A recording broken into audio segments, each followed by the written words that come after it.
Book overview.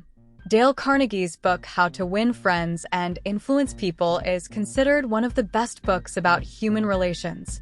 If you want to improve your social skills, become more influential, and enhance your leadership abilities, this book is essential.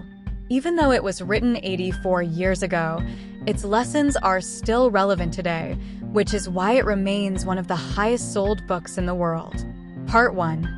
Fundamental Techniques in Handling People. Chapter 1. Don't criticize, condemn, or complain. Key principle: avoid criticizing people because it makes them defensive and hurts their pride. Instead, understand that people are motivated by their emotions, ego, and pride. Practical example 1. Bob Hoover, a famous test pilot, experienced an engine failure during a flight due to a mechanic's mistake of filling the plane with the wrong fuel.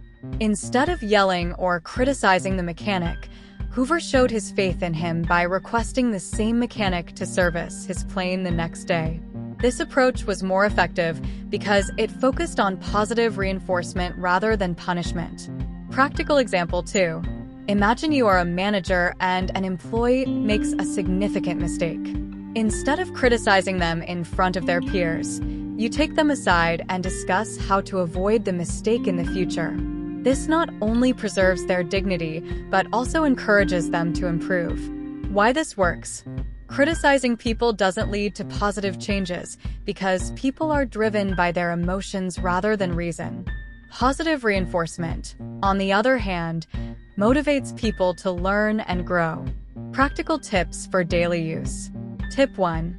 Next time someone makes a mistake, resist the urge to criticize them. Instead, find a way to address the issue without hurting their pride. For instance, if a friend forgets an important date, instead of saying, "You always forget things," try saying, "I know you have a lot on your mind, but this date is really important to me." Tip 2. Focus on understanding and forgiving rather than condemning. When someone cuts you off in traffic, instead of getting angry, think about how you would want someone to react if you made the same mistake.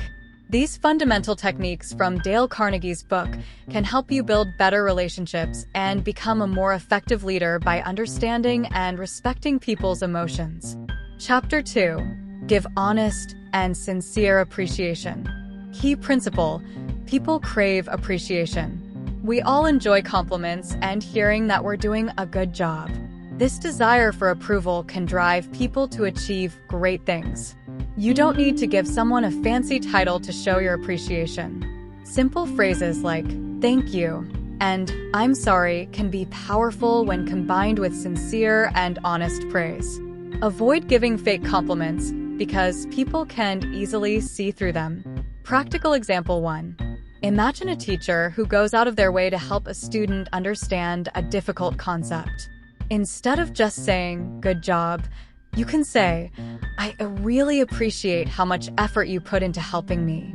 It made a big difference." This genuine compliment can motivate the teacher to continue their great work. Practical example 2. Think about a barista who makes your coffee just the way you like it. Instead of just thanking them, you could say, "You always make my coffee perfect. It really brightens my day." This shows that you notice their effort and appreciate their skill. Mindset. Adopt the mindset of Ralph Waldo Emerson, who believed that every person has something to teach you. This helps you find something to genuinely appreciate in everyone you meet. Or follow the golden rule: treat others as you want to be treated. Everyday tip: the next time you see a service employee who looks tired or underappreciated, give them a sincere compliment. It could be as simple as, "Thank you for your hard work today." Little sparks of appreciation can make a big difference in someone's day. Chapter 3. Appeal to another person's interest. Key principle: to influence others, talk about what they want and show them how to get it. Everyone is focused on their own interests, so you should address those interests to get their attention and cooperation. Practical example 1. Imagine you're organizing a community event and you need volunteers. Instead of saying, "I need help with this event," you could say, This event is a great opportunity for you to meet new people and make a difference in our community. By focusing on what's in it for them, you're more likely to get their support. Practical example 2. Think about a parent trying to get their child to do homework. Instead of saying, "You need to do your homework," they could say, "If you finish your homework now, you'll have more time to play your favorite game later." This makes the task more appealing by connecting it to the child's interests. Mindset. Remember the analogy of fishing. When you fish, you use bait that the fish likes, not what you like. Similarly, when dealing with people, focus on what they want, not just what you want. Everyday tip. Before speaking, pause and consider what the other person might want or need from the conversation. Try to frame your requests or suggestions in a way that appeals to their interests. Part 2. 6 ways to make people like you. Chapter 1. Become genuinely interested in other people. Key principle: show a genuine interest in other people. Everyone likes to feel important and admired. By being interested in others, you make them feel valued and appreciated. Practical example 1. When meeting a new colleague, instead of talking about yourself, ask about their background, interests, and goals. For example, what do you enjoy most about your work? This shows that you care about getting to know them. Practical example 2. If you see a friend struggling with a problem, remember it and later share any useful information you come across. For instance, I read an article that might help with that issue you mentioned. Here's the link. Mindset. Think about how a dog shows excitement and interest when seeing its owner. Similarly, showing genuine interest in people makes them feel important and liked. Everyday tip. Make an effort to talk to people who might not typically get much attention, like service workers or junior employees. Show interest in their work and lives. Chapter 2. Smile. Key principle: a smile conveys warmth and friendliness. It shows you're happy to see someone and creates a positive atmosphere. Practical example: William B. Steinhardt, a New York stockbroker, decided to smile more often. He started his day by smiling at his wife, the doorman, and the subway cashier. He noticed that people smiled back, and he experienced more happiness and success at work and home. Mindset. Remember how a baby's smile makes you feel warm and happy. Smiling at someone can have the same effect, making them feel good and more inclined to like you. Everyday tip. Try smiling at people you interact with throughout the day, like cashiers, colleagues, and even strangers. Notice how they respond and how it makes you feel. Chapter 3. Remember names. Key principle: a person's name is the sweetest sound to them. Remembering and using someone's name shows that you value them and makes them feel important. Practical example: when you meet someone new, pay close attention when they tell you their name. Repeat it back to them like, "Nice to meet you, Tom," to help you remember it. Use their name during your conversation and later interactions. Mindset. Think about how it feels when someone remembers your name. It shows they care and makes you feel valued. Everyday tip. When meeting someone, focus on remembering their name. If you forget, politely ask them to repeat it and make a connection to help you remember it better. Chapter 4. Be a good listener. Encourage others to talk about themselves. Key principle: listening makes people feel important and valued. Most people are preoccupied with their own thoughts and want to be heard. Practical example: at a dinner party, the author listened attentively to a botanist talking about plants. The botanist later remarked on what an interesting conversationalist the author was, even though the author had mostly listened. Mindset. Think about how it feels when someone truly listens to you. Giving someone your full attention shows you care about what they have to say. Everyday tip. In conversations, focus on listening more than talking. Encourage others to share their stories and experiences and show genuine interest in what they say. Chapter 5. Talk in terms of the other person's interests. Key principle: people are more engaged when the conversation revolves around their interests. Research and understand what the other person cares about. Practical example: if you want people to subscribe to your YouTube channel, don't just ask them to subscribe because you have a goal. Instead, offer valuable content that benefits them and explain how subscribing will help them get more of that content. Mindset: use the analogy of fishing. Use the bait that the fish likes, not what you like. Focus on what the other person cares about to make your interactions more effective. Everyday tip: before meeting someone, research their interests. During the conversation, talk about topics that are important to them and show how you can help them achieve their goals. Chapter 6. Make the other person feel important and do it sincerely. Key principle: everyone wants to feel important. Recognize and appreciate the unique qualities and contributions of others without expecting anything in return. Practical example: when you meet someone who has a skill or knowledge you admire, let them know how much you appreciate it. For example, your presentation was really insightful. I learned a lot from it. Mindset: avoid doing things that make others feel small or unimportant. Genuine praise and recognition can lift people up and create a positive impact. Everyday tip: look for opportunities to give sincere compliments and show appreciation to people around you. Make them feel valued and important through your words and actions. These principles, combined with practical examples and simple language, can help anyone understand and apply Dale Carnegie's timeless advice for improving human relations. Part 3. Introduction to Winning People Over. Book overview. In Dale Carnegie's How to Win Friends and Influence People, Part 3 offers 12 strategies to persuade others to see things your way. These methods help improve social interactions, making it easier to influence and lead others effectively. Chapter 1. Avoid arguments. Key principle: avoid arguments because they rarely lead to positive outcomes. Winning an argument often results in the other person feeling resentful, while losing harms your credibility. Practical example 1. If you're in a meeting and someone disagrees with your idea, resist the urge to argue. Instead, say, "I understand your point of view. Let's explore it further and see how we can incorporate it." Practical example 2. When a family member disagrees with your opinion, instead of arguing, try saying, "I see where you're coming from. Let's discuss it calmly." Chapter 2. Start friendly. Key principle: begin conversations in a friendly manner. Hostility only breeds more hostility, while a friendly approach encourages openness. Practical example 1. If your landlord increases the rent, instead of complaining, you could say, "I really appreciate how well you maintain the building. I'd love to stay another year but can't afford the increased rent." Practical example 2. When discussing a contentious topic with a colleague, start by acknowledging something positive about their perspective. Chapter 3.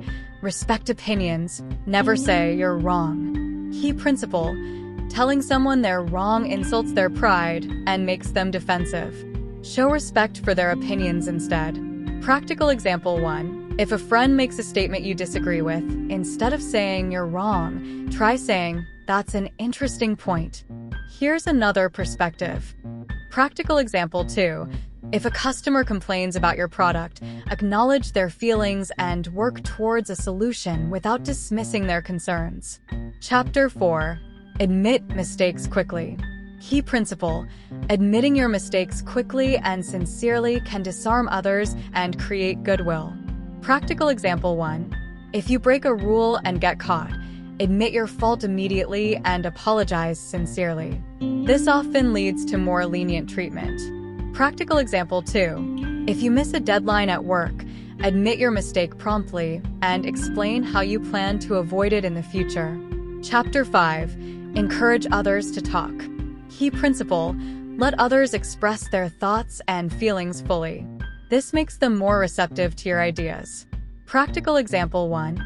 In a disagreement, listen carefully to the other person without interrupting. This helps them feel heard and respected. Practical example 2. In a negotiation, allow the other party to explain their needs and concerns before presenting your case. Chapter 6. See things from their point of view. Key principle: try to understand things from the other person's perspective. This helps you connect with them and find common ground. Practical example 1. During a job interview, think about the interviewer's challenges and explain how you can help solve their problems. Practical example 2. When a friend is upset, try to see the situation from their viewpoint before offering advice. Chapter 7.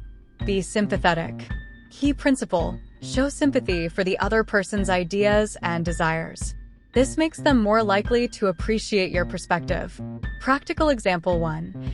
If someone is angry, acknowledge their feelings by saying, "I understand why you feel that way." Practical example 2.